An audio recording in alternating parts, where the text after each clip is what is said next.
Bonjour mes élèves, dans la capsule suivante nous allons apprendre ensemble la différence entre un corps pur et un mélange.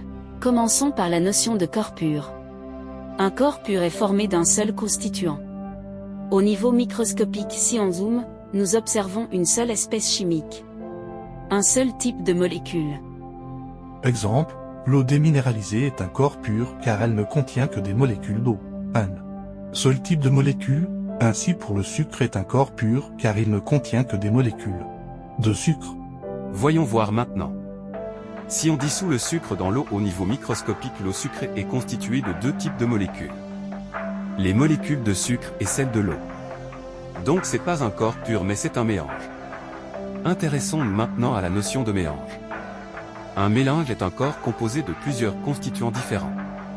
Au moins deux constituants.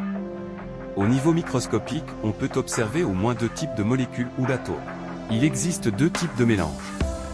Un mélange homogène est un mélange pour lequel on ne peut distinguer pas les constituants à l'œil nu. Comme exemple le café au niveau moléculaire, les particules s'organisent et forment une phase. Un autre exemple, considérons une boisson de coca. Dans cette boisson il y a des molécules d'eau et d'autres molécules de constituants divers. Mais à l'œil nu il est impossible de différencier. Donc la boisson de coca est un mélange homogène.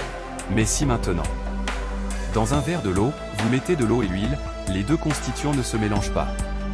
À l'œil nu, il est facile d'identifier l'un de l'autre. À cause de leur masse volumique, l'huile forme la phase supérieure, et l'eau forme la phase inférieure. Dans ce cas-là on parle de mélange hétérogène. En résumé, les deux types de mélange.